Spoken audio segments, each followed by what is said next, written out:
of the same city that you typically experience racism and prejudice.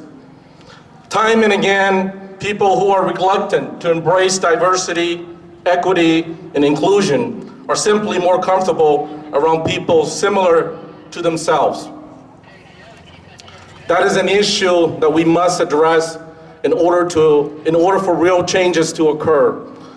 We need to get out of our comfort zones. We need to get people to get comfortable with being uncomfortable. That will be the catalyst for innovation and changes. In other words, diversity is a reality, and inclusion is a choice. We must also recognize that inclusion is not the same as diversity. It refers to the sense of belonging that comes with knowing that an individual is listened to, heard, respected, and valued by his or her peers as an individual. It means being able to embrace one's own sense of individuality and subtle differences. The good news for us today is this generation. Diversity, equity, and inclusion are prevalent with this generation who are helping and building the future for this country. By celebrating, all of us coming together and celebrate diversity, promoting equity, and creating an inclusive society, we can improve the lives of millions of people here in the US and across the world who have been overlooked for far too long. Many of us standing here, standing out there, we've been overlooked for far too long. There's a winning formula, a simple winning formula. Everyone benefits when people have the opportunity to live full, meaningful, enjoyable, and respectful lives. Thank you for joining us today and celebrating and embracing diversity in our city. The only way to stop hate is to educate and embrace each other. Thank you and God bless.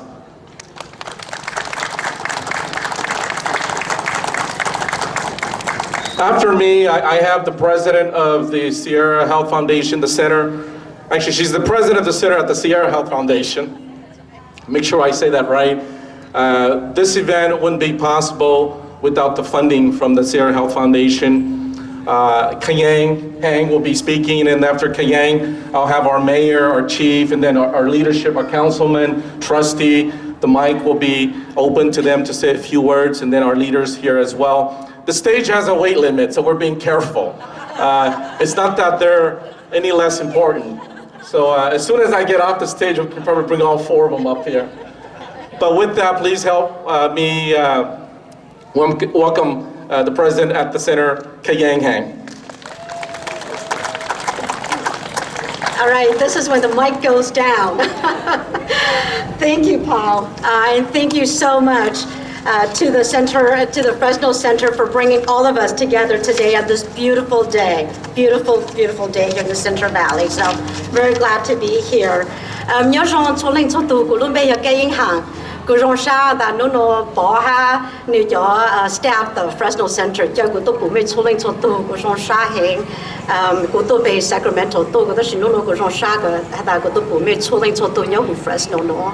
As Paul mentioned, I am Kai Hang, and I have the pleasure of serving as the president of the Central Sierra Health Foundation. We are honored to partner with the Fresno Center along with the California Department of Social Services and the state of California to do the important work of ensuring that all Californians can live safe and healthy lives free from hate crimes and hate incidents and the trauma that that accompanies it, regardless of the color of their skin, who they pray to, how they identify in terms of their sexual orientation, their disability, or gender. It's exciting to see today's Embrace Diversity event that involves the city of Fresno and the surrounding regions to promote a cultural understanding and a genuine effort to end hate in all of its unacceptable forms. I've been told this morning by the mayor and the chief and POW that Fresno has done a great job reducing the instance of rape here in this beautiful city. But that does not mean that it can and it must not ease up on that. We must continue that good work. Fresno, like other cities and counties, are vulnerable, and this is very important for us to be diligent and vigilant about it.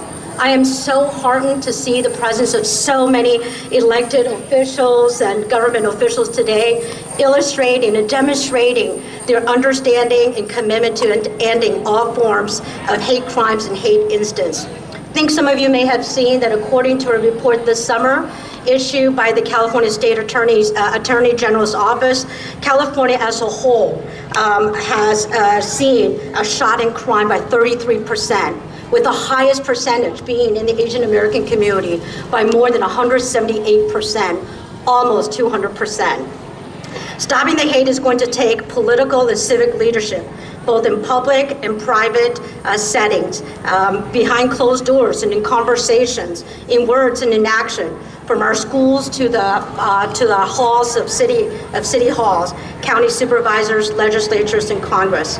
Stop the Hate is going to take our nonprofit leaders like POW and the Fresno Center and so many of our nonprofit leaders today standing up here on the stage to use a variety of strategies, including the arts, and working with you to encourage cultural understanding and cross-cultural collaboration.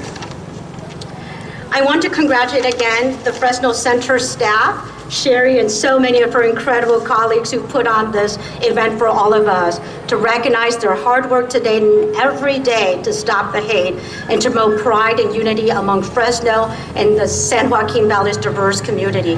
Stop the Hate is going to take individuals like all of us here today, our family members and neighbors who may not be here, to be able to say that we're not afraid to show our respect and appreciation for those who are different from us, and to hold those accountable who are causing pain and hardship for folks who don't look and act like us.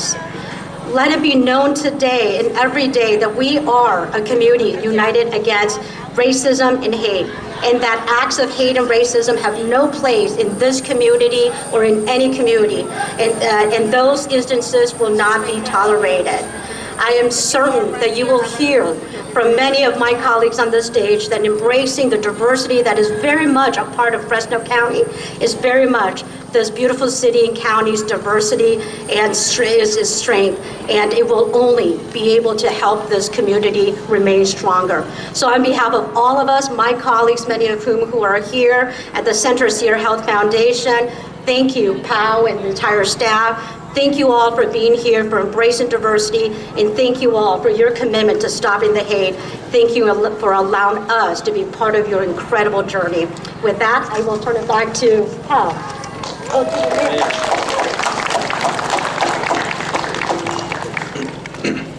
Thank you. It is an incredible opportunity to be here today for a topic that I think oftentimes in our community that we ignore or perhaps don't address in a manner in which we should, and that is embracing our diversity.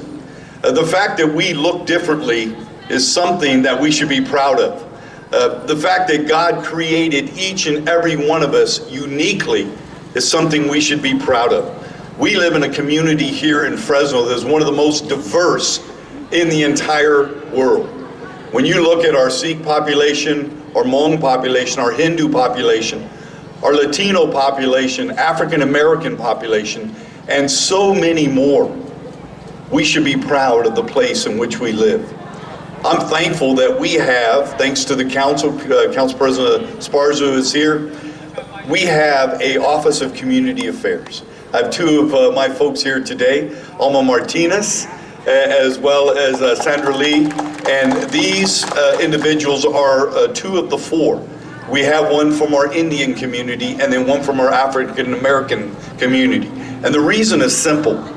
We want people to know that their voices matter. We have a vision in Fresno, and that vision says an inclusive, prosperous, beautiful city where people take pride in their neighborhood and their community. To have a government that listens, keeps its promises, and is owned by the people. Not some of the people, all of the people own our government here locally.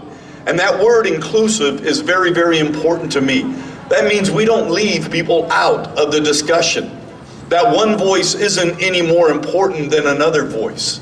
That all voices matter. And when we talk about the fact that we are one Fresno, that is something that is near and dear to me. I woke up when I was running for mayor at 3 in the morning with the question on my mind of what do I really want for Fresno? And that answer came suddenly. It is one Fresno. It is unity put back in the word community. Because sometimes we allow ourselves to become divided. And we become divided on some of the dumbest things. The color of our skin, the neighborhood in which we live, the income in which we make, our political party. John Perkins, who is the godfather, in my opinion, of race relations, once said, he wrote a book called One Blood. And he said, although 99.9% of our DNA makeup as human beings is the same, we tend to focus on that 0.1% that divides us.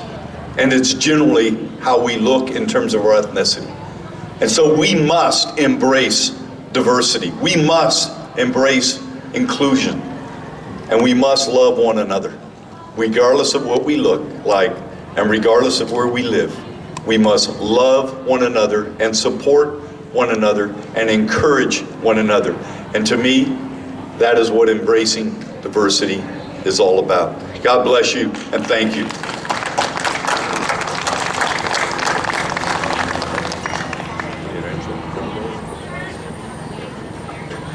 And now our Council President, Nelson Esparza. Mayor wanted to introduce me. Thank you, Mayor. Thank you. I have the great privilege representing District Number 7, in which we're standing here today, down here in Southeast Fresno. Also representing the entire council this morning, not just myself. So, you know, my 6 colleagues could not be here, but they wish they could have, and I'll be speaking on their behalf as well. I know today we're here to stand up against hate and against racism, but I see today more as a celebration of embracing our diversity here in the city. To me, the diversity is not just the zip line or zip word. It's a value. It's something we live out in our everyday lives. It's personal, I think, to me and to all of us. I'm half African American, half Mexican American. So, you know, I've lived out diversity in my life.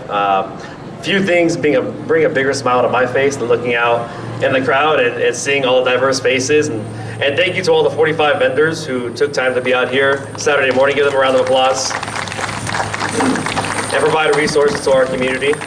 I see a lot of our city staff here this morning, not only from the OCA, but also our PD staff and other city staff.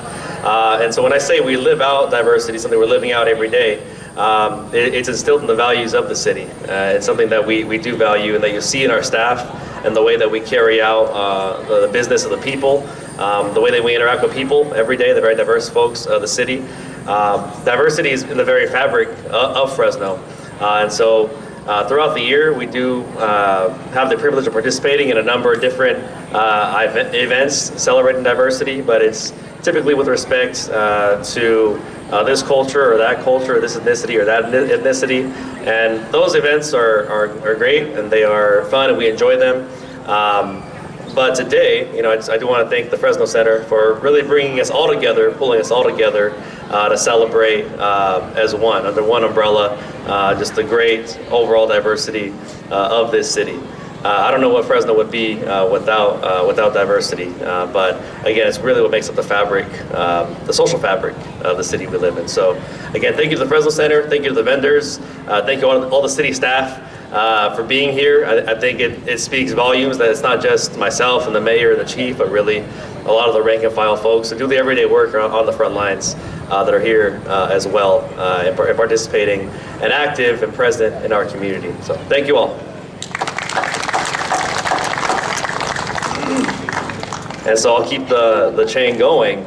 Next up, I have the privilege of introducing our City of Fresno Chief of Police, Paco Balderrama.